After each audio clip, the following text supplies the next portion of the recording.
good? We are live. Are we live? Well, I guess we're live. My computer doesn't say we're live. There's a delay of about 5 seconds. Got a little bit of a delay going on here. Well, for those of you who are not delayed, thanks for tuning in. There it goes. All right, we're up and running.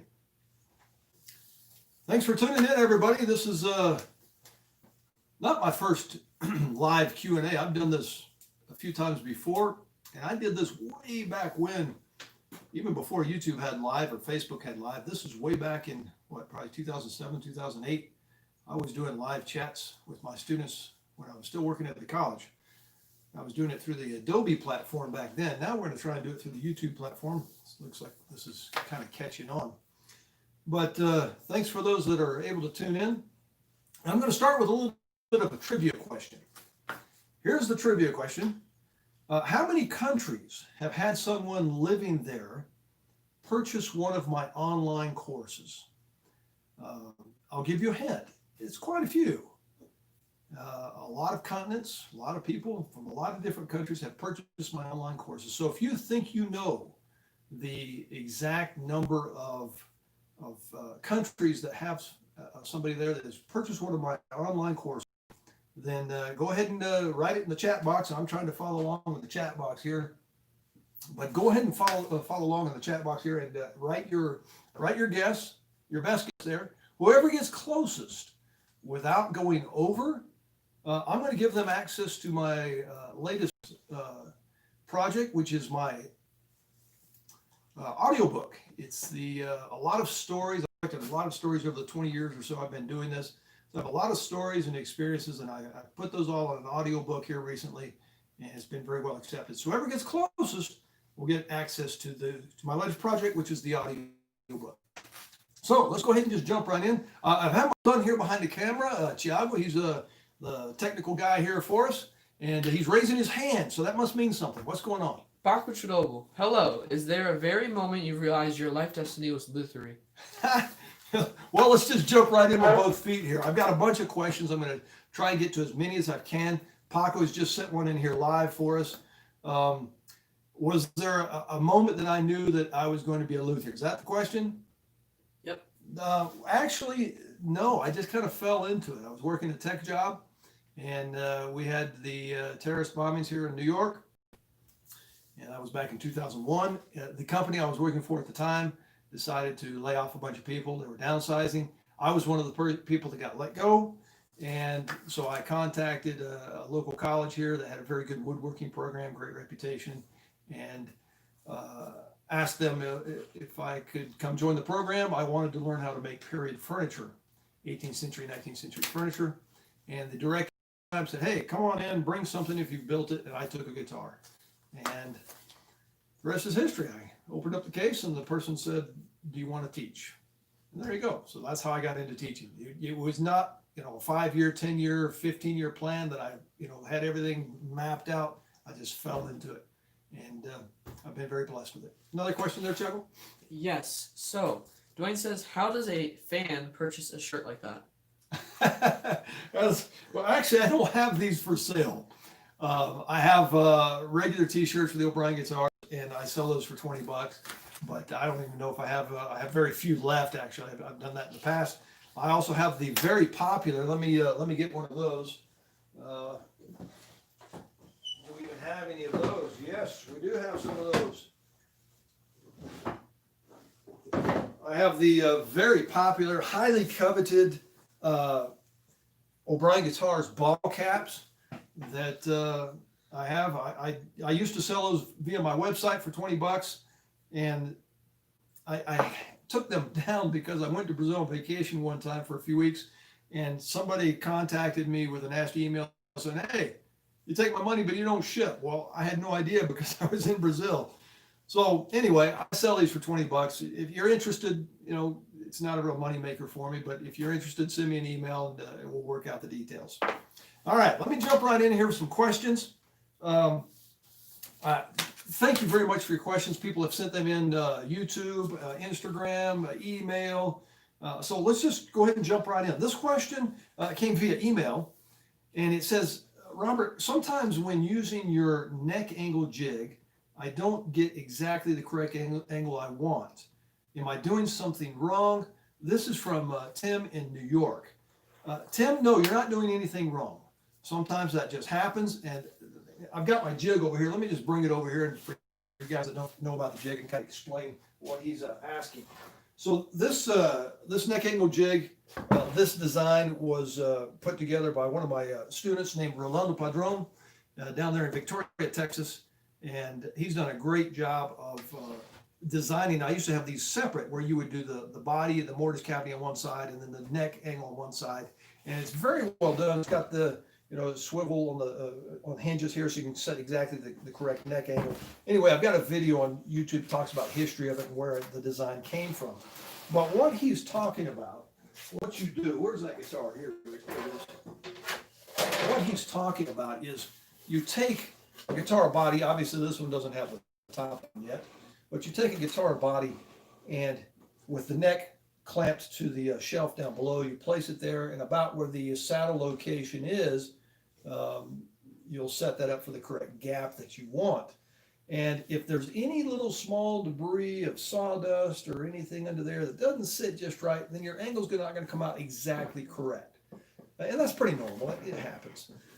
My way around that, what I do is I set up my router and everything to cut the tenon on the neck, and I go ahead and cut it all the way up to about 1/8 of an inch shy of the final measurement. And then I go ahead and set the body on the neck.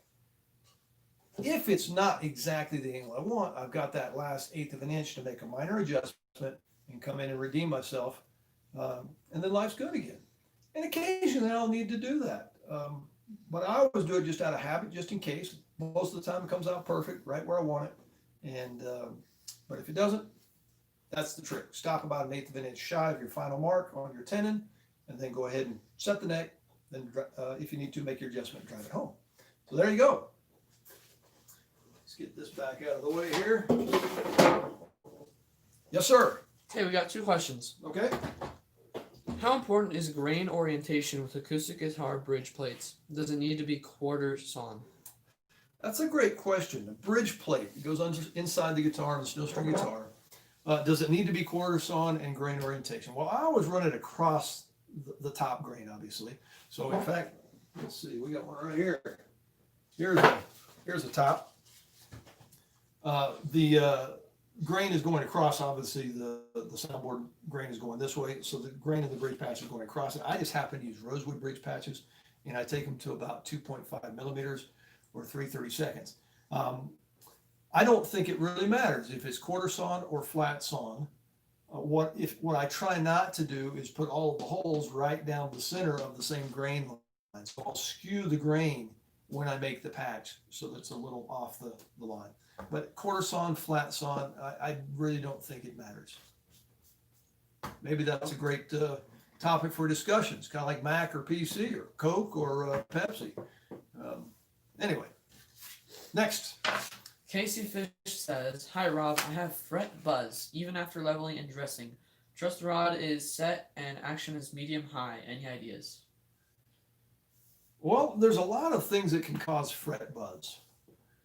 The very first thing that I would check before anything else is the relative humidity where that guitar is living. In fact, I've got a guitar that came in from a pretty high-end maker here just a few days ago, and it was buzzing and had a couple other issues. And it had dried out enough that when your guitar expands and contracts with humidity, if it expands, obviously the string action goes up. If the guitar contracts, then obviously the string action comes down, and the initial stages of lack of humidity can be buzzing. So I would start there, then I would put it through a setup. And in the setup, you could probably diagnose where that's coming from. And I have a great video on YouTube. It's one of my most popular videos on YouTube called Acoustic Guitar Setup. So go check that out. It'll talk you through the steps of doing your own setup. One more question before we get to that, and Okay. then we'll stop for a little bit. Okay. So Todd Martin says, "What's your favorite non-toxic pore fill rosewood?" Non-toxic pore fill For rosewood. for rosewood.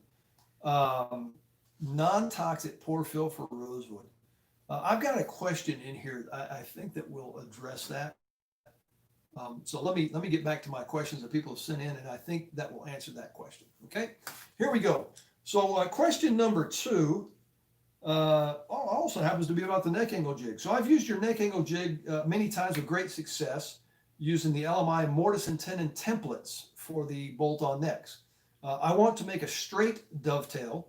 Any reason why I can't simply use a dovetail bit with the mortise and tenon templates? Now, let me get that jig back over here just real quick. On the top of the jig, we've got templates. I do a straight bolt-on mortise and tenon for my guitars, but you can also get templates to do a dovetail if you want to, and I have a great video on YouTube that shows how to do either the straight mortise and tenon or the dovetail.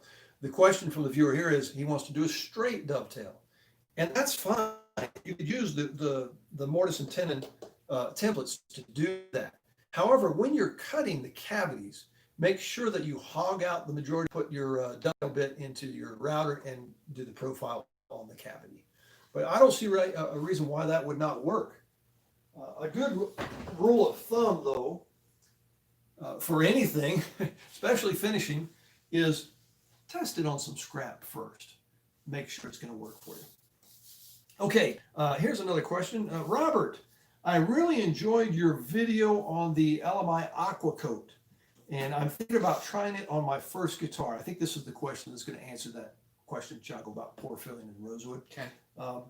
I'm thinking about trying it on my first guitar. However, I would like to use True Oil for the finish, and I was wondering if you think there would be a compatibility issue between the two. Thanks for any advice you may have, Butch.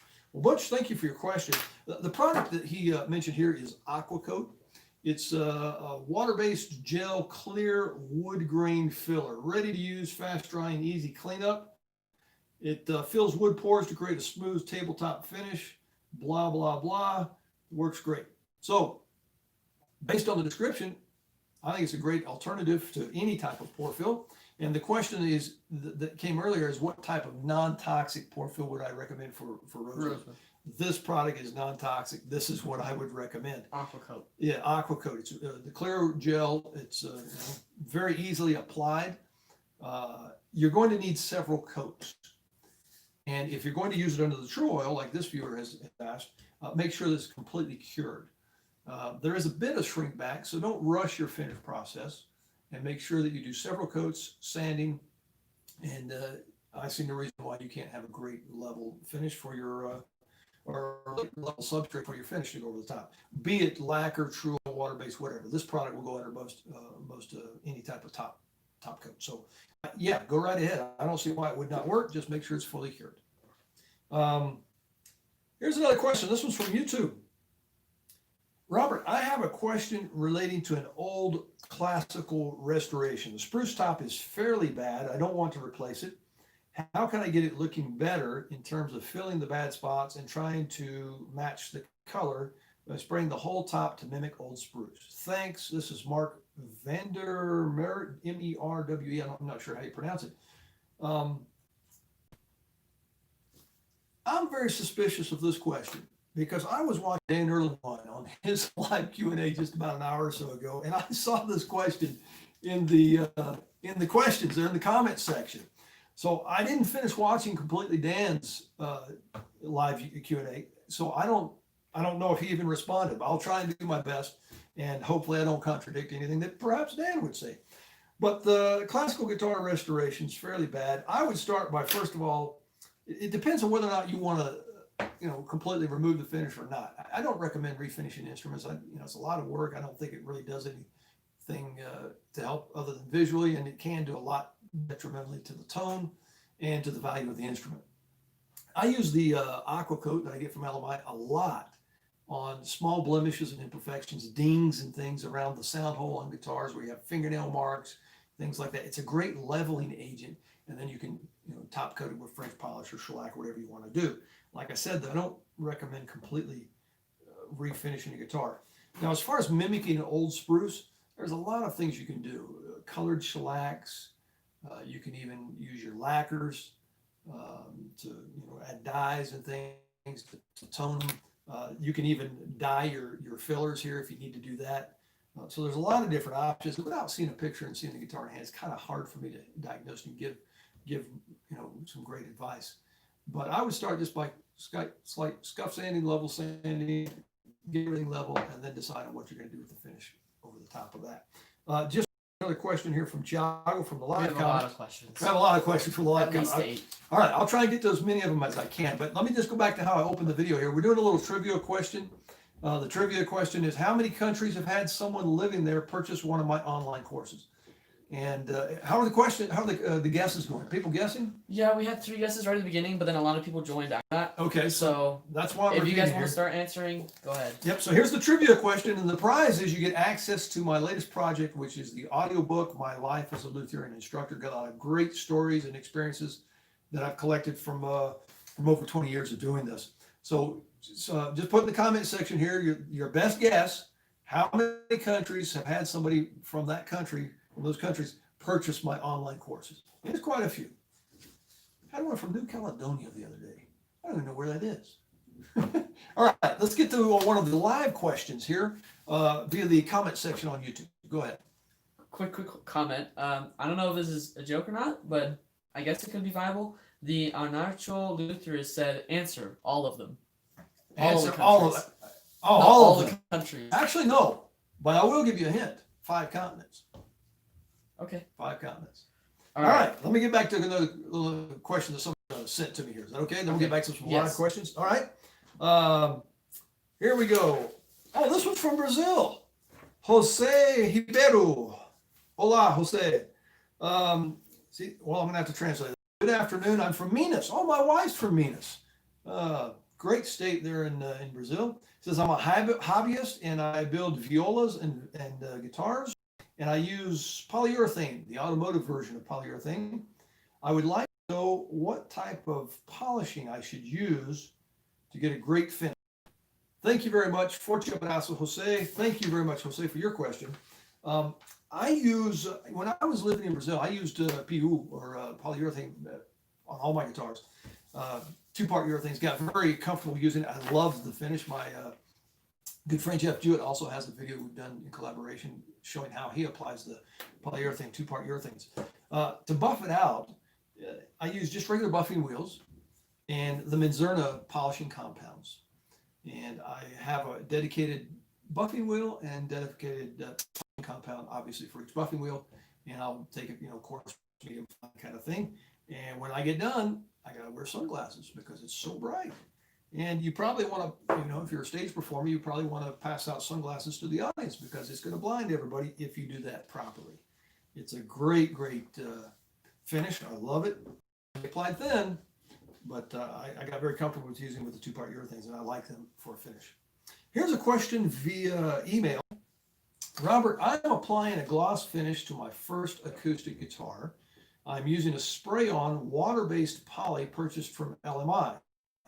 I first applied a pore filler, then sprayed on 3 coats of poly, sanding base. Finally, I sprayed on countless, maybe 15 to 20 coats of a gloss finish, almost a whole quart, but the finish still looks thin. There's no depth to the gloss.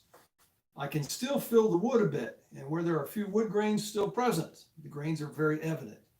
I've tried to line enough so I don't get drips from the spray coat. However, the last 6 coats have been thicker, but still looks too thin. Questions. Here we go. Finally, the question. What am I doing wrong? How many coats should I normally need? And what would a nitrocellulose be better in getting that deep, thick gloss? Okay.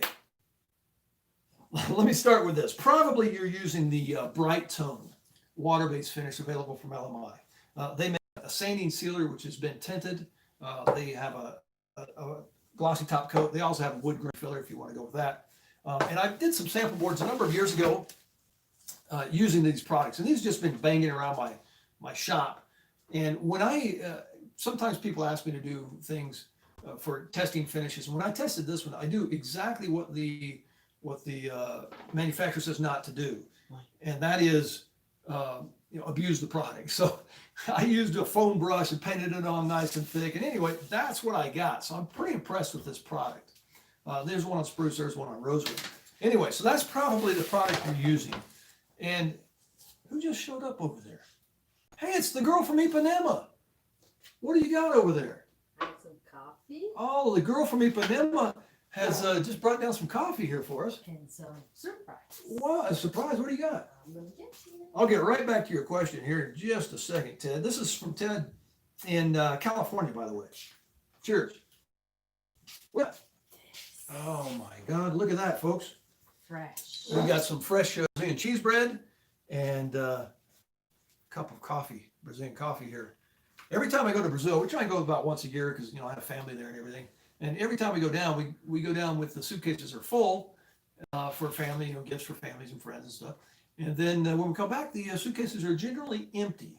And so we fill them up with Brazilian coffee and chocolate and cheese and things like that. So, muito obrigado. De nada. Okay. We call her the girl from Ipanema, sometimes Miss Brazil. Here, why don't you put these over to the side for now? Let me get back to this question here before I lose my train of thought. All right, so probably you're using this product. I think it's a great product. But this is a classic example of someone not figuring out the process before they move on to the next product. And I see this all the time with emails and pictures, and people even come to my shop and say, hey, I decided to use French polish. Well, they've never worked with French polish. They have no idea how to do it, and they have a bad experience with it with less than desirable results. So the problem is not the finish. The problem, or in their mind, the problem is the finish, but really the problem is the application technique or the person. They don't know how to use it. So they move on to the next product. Lacquer. Lacquer is going to be the cure-all. It's going to make a wonderful finish, and they repeat the process with less than desirable results. And you can see where this goes. It becomes a vicious cycle. So what I recommend is that you learn how to use the product before you just discard it and move on to the next one. And usually that takes me about 3 or 4 or 5 guitars to dial in that process. I also highly recommend that you do sample boards before you go experiment on your guitar, because that could turn out bad. So what are you doing wrong? I don't know. It's hard for me to diagnose from a distance like this. I haven't seen your setup. How many coats are normally needed? Well, since you have pore filled and done a sanding sealer, a quart should be more than ample to finish that guitar. Perhaps, you're spraying and motor's going out into the environment that it is actually getting on the guitar, which is a problem.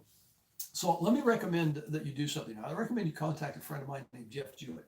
Jeff Jewett is from Homestead Finishing. He wrote the book on spray finishing and other types of finishing. He really knows his stuff. And if you pick his brains, he'll be able to set you up with the right type of equipment, so to guarantee that you get a little bit better result than perhaps what you're having now. So I would recommend that you contact Jeff Jewett and talk about your setup, because there's a lot of different things that come into play. I mean, the type of gun you're using, the needle size, the air pressure, how close you are to the surface, how far away you are from the surface, relative humidity in the environment that day, a lot of different things, viscosity of the product. So just contact him, pick his brains, and he'll help you out. I'm sure of that. Just very accommodating.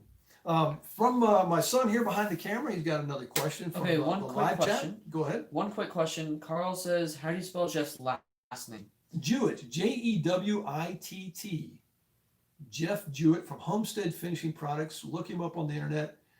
He's actually sells a system, a spray system specifically designed for luthiers, and I recommend that you look into that. Go ahead. Also, the Nacho Lutherists. He said earlier, Dan Erlewine was streaming earlier, and he referred to Jeff Jewett for a finished question too. Yeah, I saw that. I mean, Jeff's the guru. He's the finishing guru. So, I'm not just saying this to give him a plug. I'm saying this because, hey, he is he's the guru. He knows it. He wrote the book, literally. He's the man. There you go. Thank you, Charlie. That's the word I was looking for. He's the man. All right, let me get back to another question here. So, back to that previous question.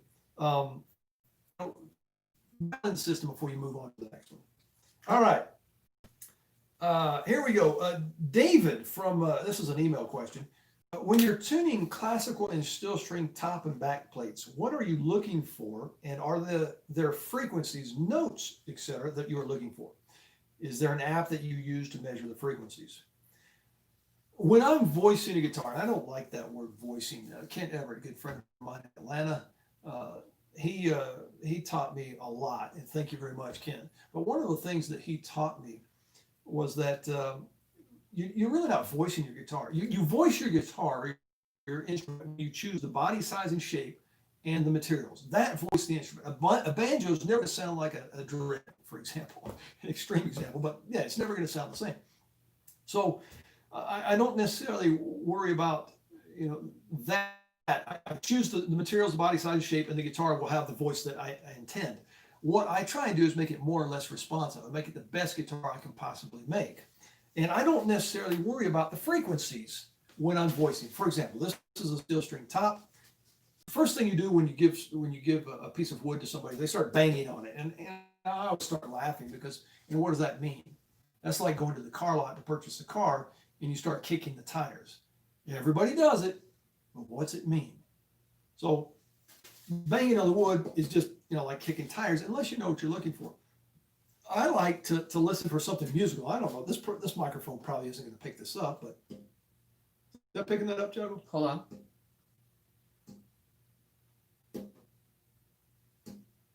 A little bit, yeah. All right. So this is a topic I keep around for my voicing classes, and it's a great example of what I look for in a steel string guitar. I'm not worried about a specific note or a specific pitch. It is what it is, and when I place it on the rims, it changes anyway. What I want is responsiveness. Now, if you want to go down that rabbit hole, good buddy of mine in Sydney, Australia, Trevor Gore's written a couple of books on the subject, how to design and build a guitar, and it goes really in depth on the modal properties and the frequencies you're looking for. I don't use that as I build. However, when I get done building the guitar, I like to run what we call frequency response curves on a lot of guitars to determine what a good guitar sounds like. And I'll just throw some of those out here for you. On a classical guitar, I look for a Helmholtz resonating frequency or frequency of the box, somewhere between about 95 and 100 hertz. The top I shoot for about 190 to 200, and then the back, if I'm looking for a live type back, I'm looking for about 240 to 250 hertz. Steel string is a little bit different. The Helmholtz, or the frequency of the box, is between 90 and 100 hertz. The top is 160 to 170, and then the back, I'm looking for a live back, is somewhere around 200 to 215. And how I measure those, I use some software that Trevor turned me on to called Visual Analyzer.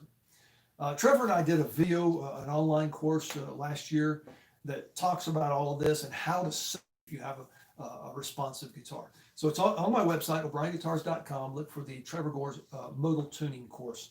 And that's pretty in-depth stuff. If you want to go down the rabbit hole, it's a good idea. Go ahead. Okay, let's answer at least like 5 to 10 questions. All right, so we got a lot of questions coming in here on the comment section here on YouTube. I'll try and get to a few of them here, but I have a long list of stuff here to cover as well. Go ahead, John. Okay. Now, we could be here all day, and I want to try not to do that. All right, so Dwayne said, Robbie, do you do bolt-on neck joints only, or do you also teach other types of neck joints?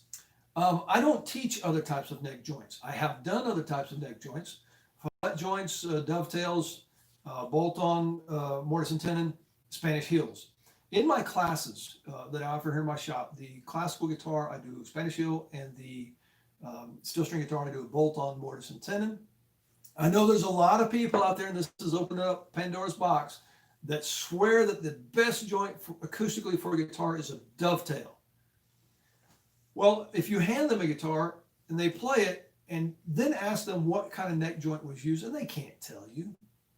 So, I think I throw the BS flag every now and then when I hear that. If you're set on, okay, it has to be fantastic, do a dovetail. I do a bolt-on mortise tenon for the sake of time here in my classes. I think that the dovetail is a little more difficult with the compound angles to execute, but not impossible. Obviously, many people do it. But I don't think it's as important tonally as some people make it out to be. Okay, another question. Reed 5330 said, thank you. Do you think shellac FP, French polish, will take much longer to dry as RH up this time of year? Yes, I do. When I lived in Brazil, my French polishes would take a bit longer to dry and cure, and the application method would be a little different, or take a little longer because of the high relative humidity in the environment where I was working. Here in Colorado, where I'm working now, the environment is pretty dry. Right now, and here at my shop, I'm running at about 45%, which is perfect. And I can do a French polish in my classes. We do it in about 4 hours one day for the top, and then 4 hours the next day for back, sides, and neck. And if you're interested in learning that French polish method that I do, you can go out to o'brienguitars.com and click on the online course about French polishing. All right, another question from the live comment section here on YouTube. Adele Minkara said, "What's the influence of Tessarin on you?" What's the influence of Tessarin? Tessarin is a friend of mine in Brazil, Antonio Tessarin.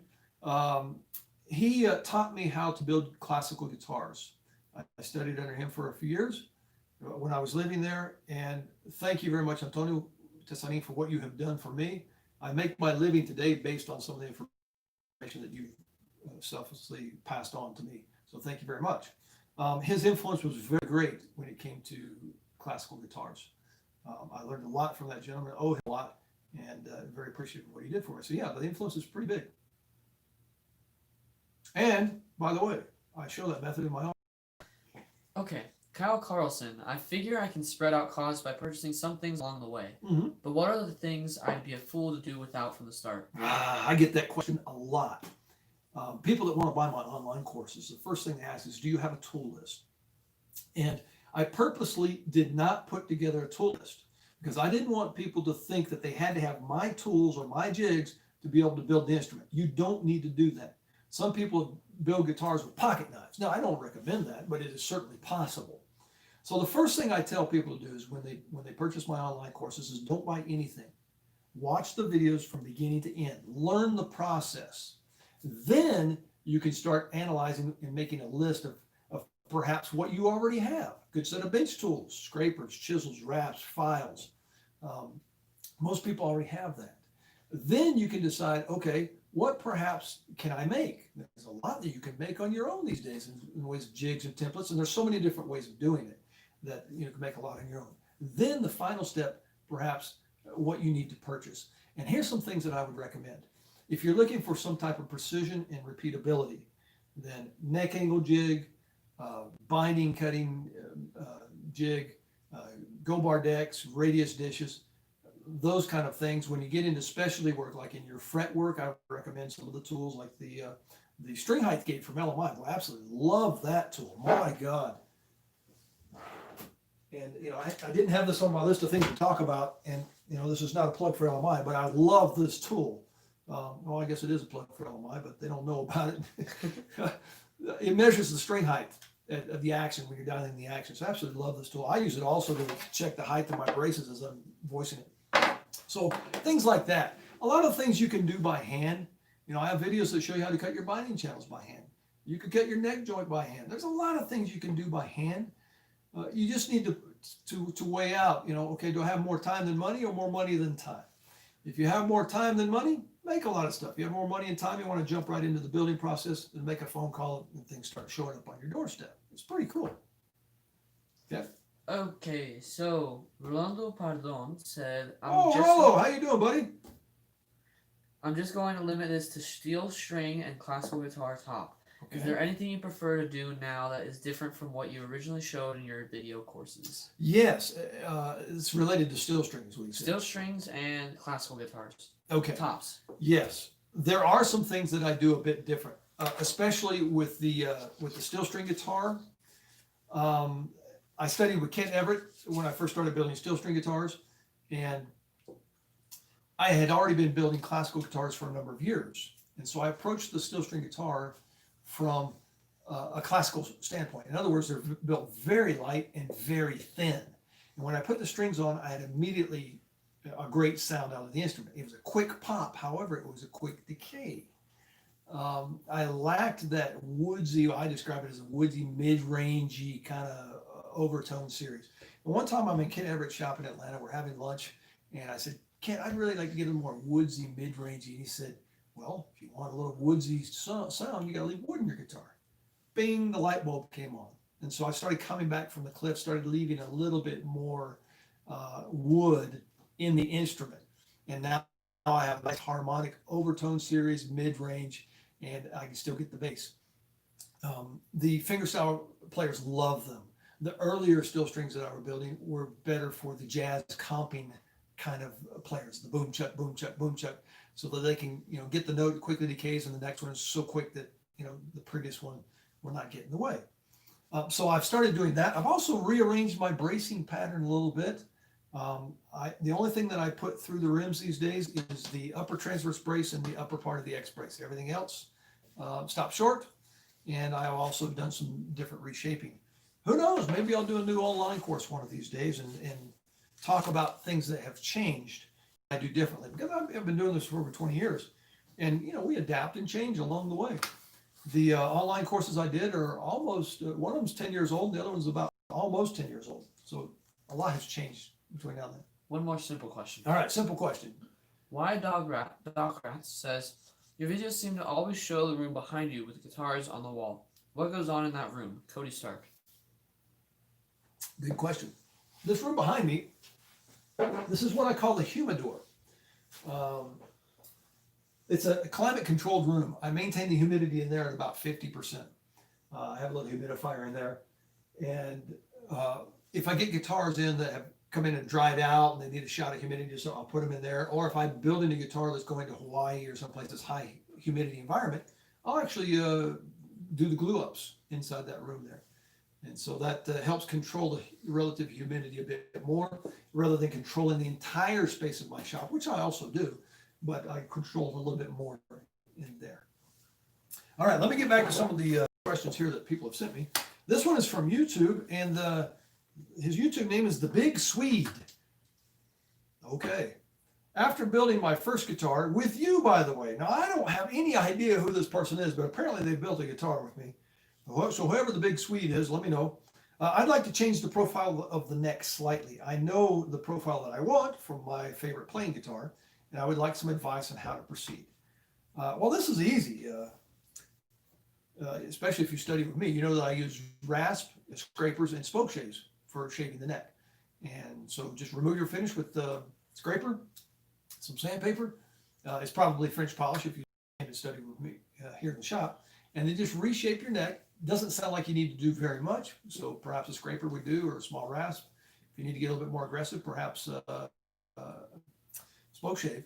But go ahead and do that, and then apply your finish. Now, depending on the finish, that's where the fun begins. Since you study with me, it's probably French polish, and that's easy. So just go ahead and apply more shellac, and you're good to go. All right, question from YouTube again. Jose Benito Martinez Jr. Hang on just a second.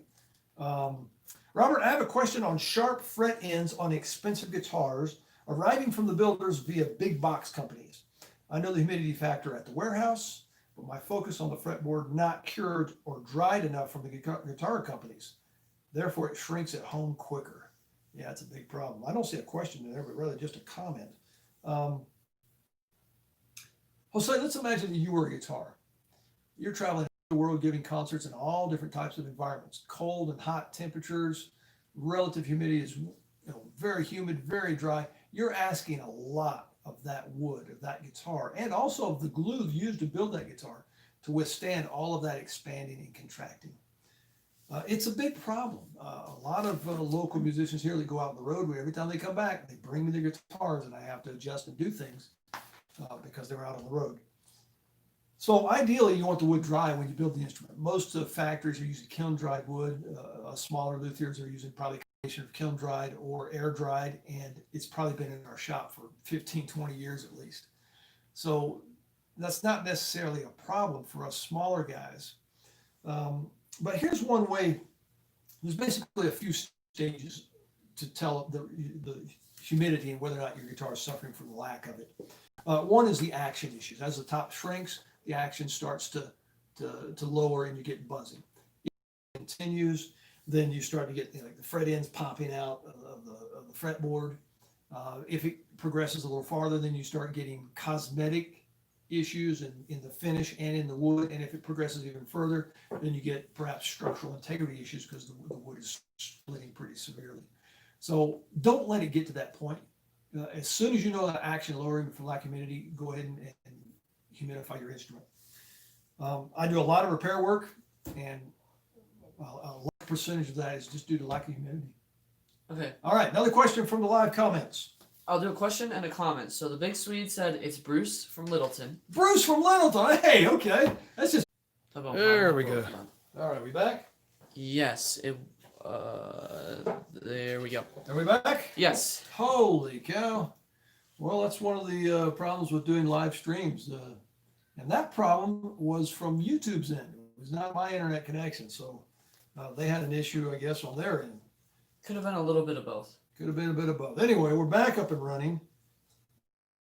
So the question we had earlier was, am I live here? Because I don't see it on my computer yet. refresh it. Yeah, I'm refreshing.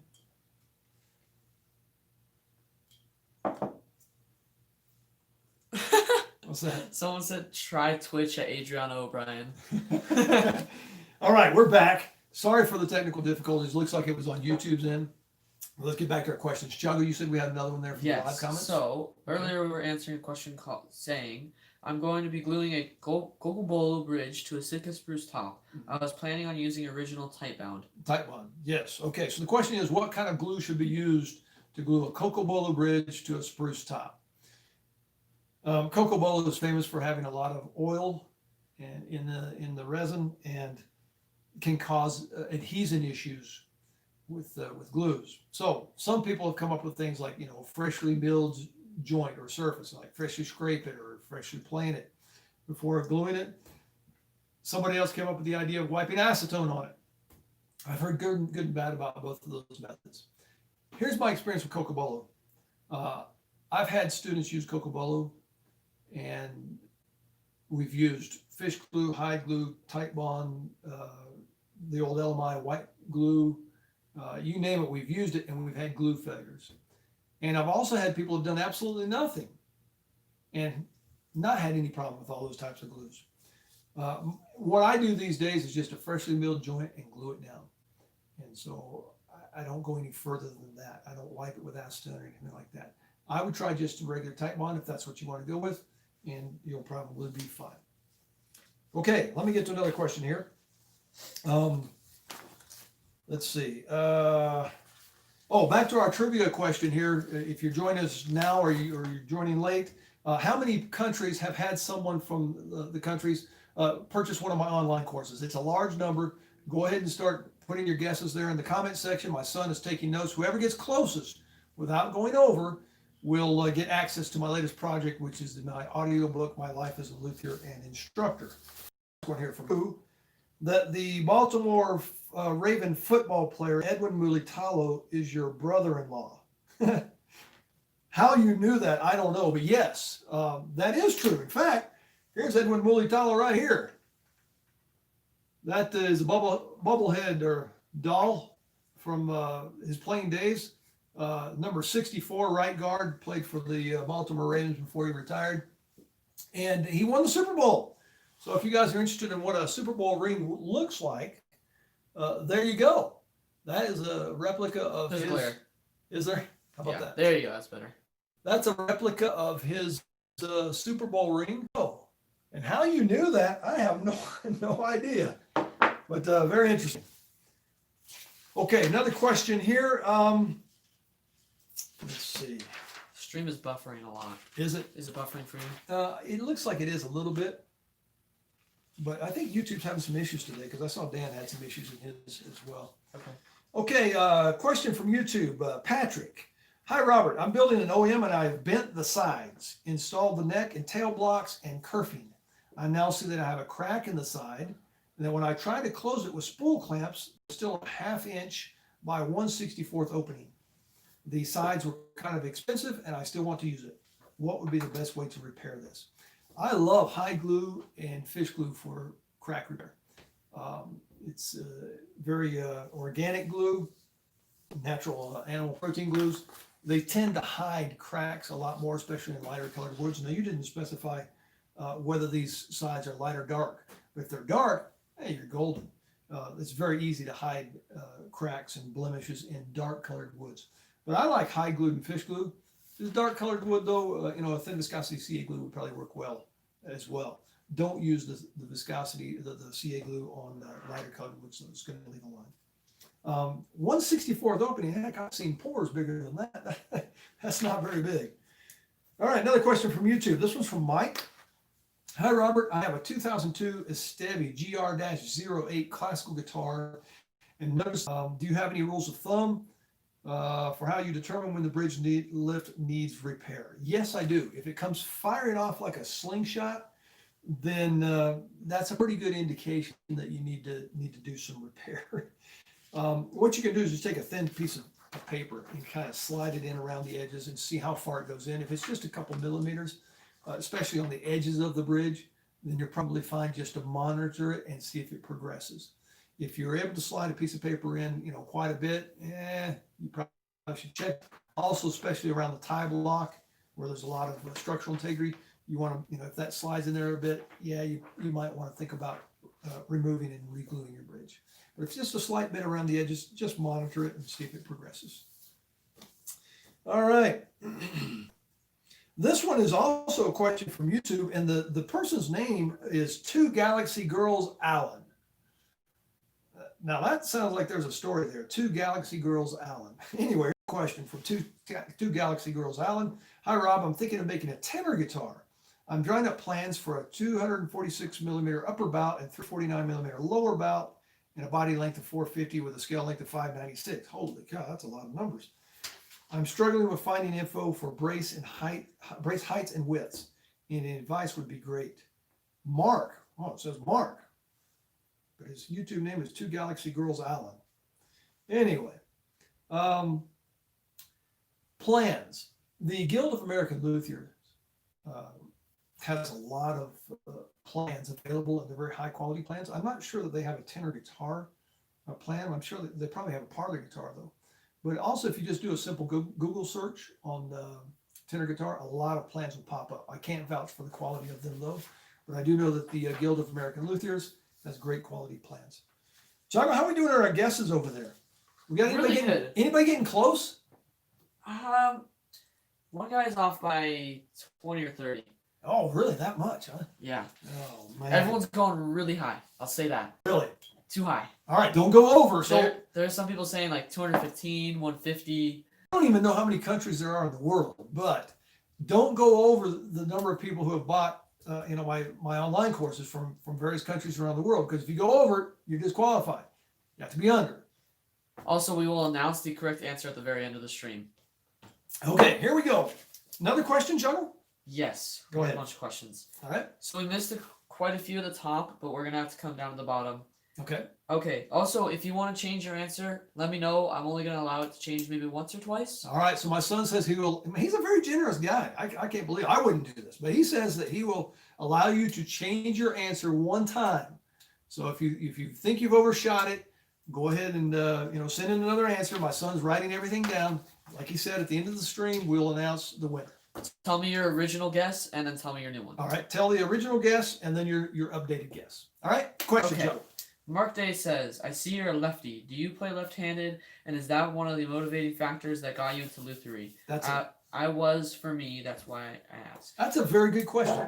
I am left-handed, but the only thing I do left-handed is eat, write, and French polish. It just seems unnatural to French polish with my right hand. So I French polish with my left hand, and I eat and I write left-handed. Everything else I do right-handed or right-footed. I throw a baseball, I bat, I shoot, I kick. Everything's right-handed. So I'm ambidextrous enough that it's a very good plus for lutherie. And I've had people comment sometimes. I'll be working like with a chisel in my left hand in a video, and then I'll pop it right over the right hand and keep right on going. And people have commented, said, my God, how do you do that? It's either or, it's not both. Fortunately, I'm ambidextrous enough to be able to do both. And I think it's a big plus. But I also play my guitar right-handed. So I use my left hand for the fretting and my right hand for the plucking. Now, here's an interesting story. I was in Brazil a few years ago teaching a class, and there was a guy there in the class that he was a lefty, and he would play his guitar flipped over like Jimi Hendrix. Bass string on the bottom, treble string on the top. And he played this very complicated, involved piece. And then somebody in the class said, hey, show him that trick. I said, what trick is that?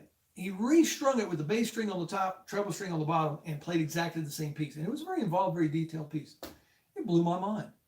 Well, that guy's a freak. How can you even do that? That's amazing. But I'm left-handed, but I use my right hand for a lot of things. So pay attention to my videos. You'll see me, swap hands quite a bit.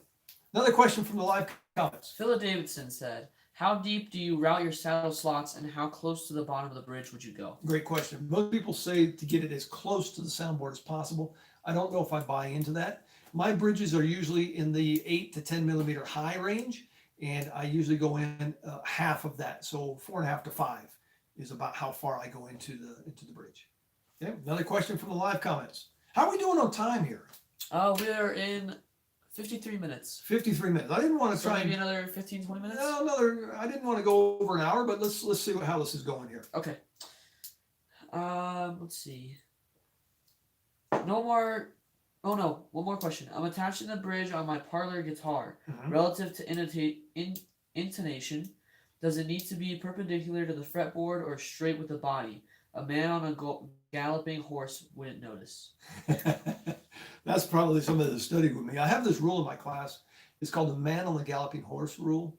That means that a man on a galloping horse would probably never see that. It's also very similar to the 6-foot rule. 6 feet away, you would probably never notice that. So you failed to mention what kind of guitar, classical or steel string. If it's a steel string guitar, then I add compensation to the scale length. I usually add generally about 2 millimeters on the treble side. And then because of the slant of the saddle slot, it winds up being 4, 5, or 6 millimeters with that compensation. On my classical guitars, the saddle slots are straight, and I do not slot. I do add compensation, but I do not angle the saddle slot. Okay. Okay, this question was from earlier, and I recognize it, so Okay. they put it back in, which is good. Okay. Dwayne said, an air compressor gun and supply sounds like a big investment. An air compressor gun and Hold on. air compressor and Okay, an air compressor gun and supplies sounds like a big investment. I would like to try French polish before a big investment like that. Would French polish be a good means of finish for a beginner? yes, I think it's an excellent finish. The learning curve is a lot smaller. You can do it with a t-shirt or a rag and some French polish flakes mixed up. You don't need any special equipment. You're not going to poison yourself or blow yourself up. So I think French polish is, in my opinion, the best finish, tonally speaking, you can put on an instrument. And I think it's a great great finish to learn with because it's very forgiving. In my classes here, even on the steel string guitars, we put on French polish and makes the instrument sound great. Okay, can we answer like 1 or 2 more questions, then we'll move on to that? All right, go ahead, hurry For a up. few. Okay, Carl Chalmers. Oh wait, no. R. Steve P. Can you explain preloaded top? Yes, a preloaded top is, let's say you have a radius on the top. You have a different radius that you use to glue your braces in. So your top is a bit under tension. It's resisting the tension of the strings. That's a preloaded top. Some people use it, some people don't. If you want to, that's fine. I just experiment. Find Okay. out what works for you. Last one. There's no, hey, this is the holy grail and this is the way to do it. There's many things to make great guitars. There's great sounding preloaded tops. There's bad sounding preloaded tops. So that's not the only thing that gets you get a good guitar. Okay, last one before we go to the papers. Robbie, do you recommend to use power sander on Q guitar finishing process? What kind of finishing process? It says QUE. K. QUE. Yes, I don't know what that's supposed to mean. Maybe 220 or more thin type. And remember, don't drop coffee cup on the top on the guitar top. It depends on how much hurry you're in. If you are in a hurry or impatient, yeah, power sand it. If you're not, don't. Now, I generally power sand my sprayed finishes because they're pretty thick. They're a little more forgiving. To go through it, you really got to either not be paying attention or not know what you're doing. So I do power sand those. My French polish and hand applied finishes, I do not power sand. Okay, question, Okay. Charlie? I think that's it. And instead of K, he meant the. Okay. Here's another one from YouTube, from Ray. Robert, what is your preferred method to inlay the top of a classical guitar tie block? Here's a classical guitar tie block. And my preferred method is just a bone on each end of the tie block, so that the strings just don't dig into the wood. And to inlay the piece of bone, I just use my table saw when I'm roughing out the bridge blank. If you want to add some type of decorative element like this is your tiles like from your rosettes or from your purflings. And you can just use your table saw and inlay it between the bone or between the wood like that. However, if you want to get a little bit more delicate or decorative and, bone outline around something decorative or something, in that case, I build it off the bridge and then just glue it to the top. There you go. Makes life a lot easier. Life's short, guys. Make it as easy as possible. Don't complicate your life. I've got another question here, I think. Let's see. Starting to run out of questions. This one came from somebody by email. It says, Robert, you see a lot of people in your shop and probably have a lot of stories. As a matter of fact, I do. In fact, that's what my latest project was. My life as a Lutheran instructor. I tell a lot of stories in there. Some are inspirational, some are happy, some are sad, some are like make you scratch your head and go, huh? But it's a great way to spend a couple hours listening to stories. But the question is, what is one of the strangest things that has ever happened in your shop? Let's see. I had, this guy right here. This kind of has an interesting story behind it. This is a piece of ivory, a hand-carved ivory Chinese lady with all the flowers and stuff. I had an old Martin from the 1800s in my shop one time from restoration work, and he was missing a small piece of the ivory binding. Back then, all the bindings were ivory, and on the higher-end models. And somebody brought a guitar to me while that guitar was in my shop, and I showed it to him and made a comment. Said, hey, where am I going to get ivory? I mean, you can't even find ivory these days to repair this. And he made a couple of comments, left his guitar with me for repair, and left. A few days later, I finished his repair. He came back to pick it up, and he brought me this. He says, hey, I've got this beautiful piece of ivory. I want to give it to you, and you can use it to repair that guitar. I looked at the guy like he had two heads. I said, man, that's a work of art. That should be in a museum. I'm not going to destroy that to get a small piece of ivory for a binding. But if you want to leave it with me, I'll put it on my mantle. And he did. So I keep it on my mantle upstairs. But I thought that was pretty strange. Later, I was able to find a piece of ivory and repair that guitar. And I still saved the beautiful statue here. There was another question about rippled sides here. And I can't seem to find it. Oh, here it is. This one came from David in Germany. David doesn't really sound like a German name, but here's a question from David in Germany. He says, I have some ripples in my side after bending. Can anything be done about this? David in Germany. Well, David, the only way I know of to guarantee that you get no ripples in the side is to laminate your sides. That's just the nature of the beast. Wood's going to do whatever it wants to do. However, there are a couple things you can do to minimize it. And I've got something here. This is an old side that I'm just going to use as a prop here. First of all, when bending your sides, I find that if you use less moisture and less heat, they have less tendency to ripple. If they do, though, however, here's a little trick I learned from one of my students, actually, just a few days ago. You want to take some super soft. This is a veneer softener. For those that aren't familiar with that, it's just a veneer softener. Spray it in the area where the ripple is, and then just take you a couple of pieces of wood, put a little tape on it, like clear packing tape or something, so it's not going to soak up the super soft, and just place it like this over your rippled area. Come in and put some clamps on it. Now, perhaps these spring clamps aren't, not enough horsepower to do the job, but if you need to use a spring clamp or a C clamp or something, but clamp it up and let it dry. And by gum, you'll be surprised if it doesn't straighten out your side, gets rid of those ripples for you. If it's just minimal rippling, and sometimes that happens, just lightly sand it, and sometimes you can just sand it away. But if you want to try the veneer softener trick, it's a great trick. All right, well, we're probably start getting about to the end of our time here together. You got another question, Chuck? We got 4 or 5 more, and then we can probably end there. Okay, just quickly, a few more questions here, and then we'll call it quits. Go ahead, Chuck. Okay, Juan Valencia says, what are your tips and tricks to building a solera mold? What are aspects of it that I should put the most attention? Okay, solera, for those that are not familiar with the term, solera is the work board, the traditional Spanish method of building a classical guitar, and you use that to build your guitar.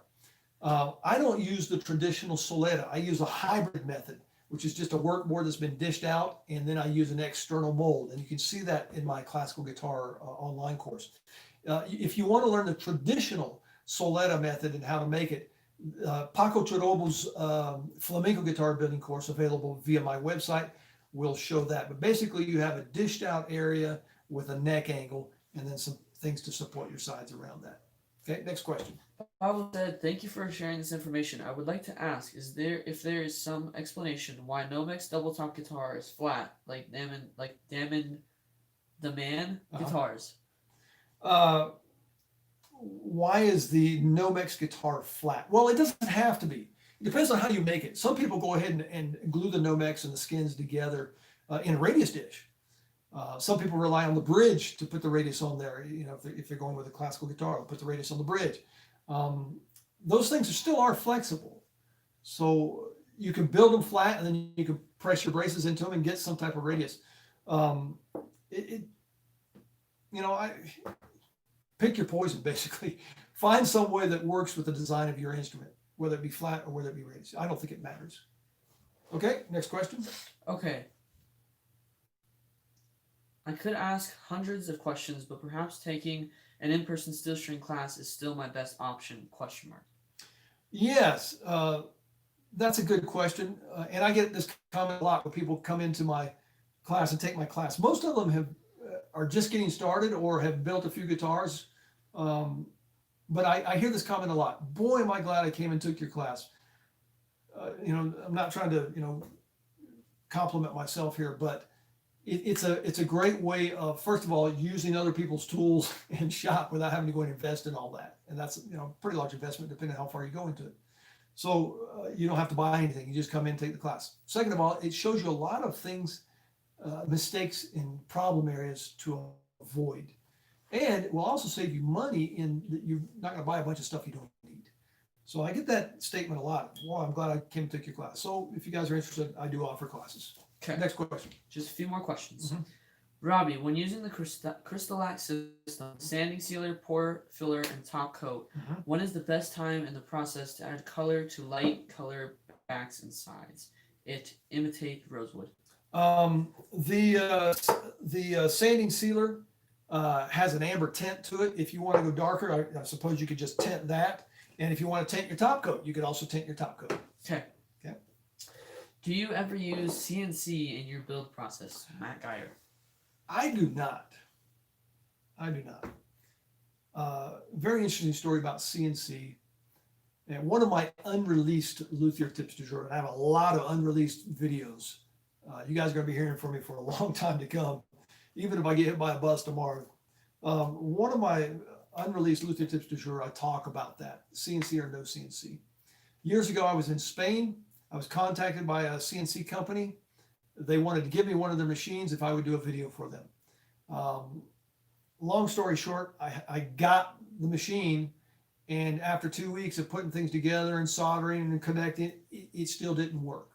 I finally got it put together, plugged it in, it didn't recognize it in the computer. I called a computer friend of mine down from here in Colorado. We worked 2 weekends on it, couldn't get it going. Finally, I said, load this thing up and get it out of here. He took it away, was finally able to make something out of it, and says, all right, but you're going to need new software, you're going to need this, you need this, and this. And I said, I need a tool. A tool is something useful that makes me money. This was draining my time and energy. It was not making me money. For example, if I buy a chisel, I pull it out of the box, I sharpen it, I hone it, I go to work, it makes me money. That was doing the opposite. I'm also to the point in my career that it's much quicker for me to pull out a chisel and do this step. And usually I can do it by hand quicker than I can with a jig or a router or a CNC machine. I'm not opposed to that. Some areas that you can use CNC machines a lot, it's repeatability, precision, making jigs and things like that. Other than that, I personally don't see a use for it in my shop. Okay, just a couple more comments that I feel like are worth mentioning, and then that's it. All right. So, Dwayne said, I was going to come in December this year, but this COVID-19 has forced me to take a bunch of time off work, and I may need to reschedule. Okay. Then the Birkenstein said, I was given a bunch of ivory piano keys from 100-year-old pianos. I used it for some inlays. Yeah. And Paulo said thank you. And Luthieria said, puxa vida, o que eu perdi, Adriana? Eu não sei o que. Oh, that's Dantas down in Brazil. Não faça cagada, Dantas. It's a friend of mine in Brazil. We have this little running joke about não faça cagada. And then that's all the comments, and there are a couple more entries for the giveaway, and I will write those Okay, down. let me get back to this one about who's supposed to come with me in December. That was Dwayne? Yes. Dwayne, are you still on my calendar and you're trying to tell me through the chat group here you're canceling? If so, contact me so I can open up those dates. This has been a very weird year with the coronavirus thing. I've had quite a few people cancel. Some have rescheduled. Some have, into next year and stuff. But it's been a very interesting year to say the least. I hope everybody is staying healthy and surviving. But it's been very interesting. I'll leave it at that. As far as the quarantine thing, I'm a luthier. I'm kind of quarantined all the time. So in that sense, I haven't really noticed a difference, other than that the kids and the wife are here all the time. So other than that, I haven't really noticed a difference. So here's the trivia question answer. We had a bunch of entries, by the way. A bunch of entries. So the question was, how many different countries I had someone purchase one of my online courses? And the answer is, drum roll please, 63. 63 different countries have had one of their citizens purchase some of my online courses. Thank you very much for doing that. It helps keep food on the table and pay mortgages here at O'Brien Guitars and keep the lights on. So did anybody win? Really? Okay, so Kyle Carlson had 62. Kyle Carlson, you're the lucky winner. 62 is just one away from the actual number, which is 63. So wow, congratulations to Kyle. Here's what I'm going to ask you to do, Kyle. Send me an email, and my contact information is on my website. Send me an email and say, hey, I was the lucky winner. I had the guess, and I will give you access to my latest project, which is an audiobook, My Life as a Luthier and Instructor. A lot of great stories in there that I think you'll find entertaining, to say the least. Okay, last two comments, and then we're done. Okay. Okay, so Luthieria said, haha, doing cagadas like your father. Wish best luck, Thiago. Okay, next one. Then Kyle Carson said, dude, I said 16. Rodrigo RDS. Wait, you said 16? 62, sorry, 62. 62. I don't know where I got 16. 62. Where was I? Oh yeah, Rodrigo RDS Brasil said, saudades de Curitiba, Brasil. Okay, he must have taken my class down there in Curitiba. And then that's it. Everyone else is just saying thank you. And perfect. Thank you very much, everybody, for tuning in. If you like this kind of thing, let me know. Perhaps we can do more of these in the future. Also, please subscribe to my YouTube channel. That way, anytime I put out a video, you'll be notified. Anytime I schedule a live Q&A, you'll be notified. And it helps the numbers go up a little bit as far as subscribers. So thank you very much. I really appreciate you folks taking the time out of your day to listen to me just carry on here. Happy building, folks. Take care.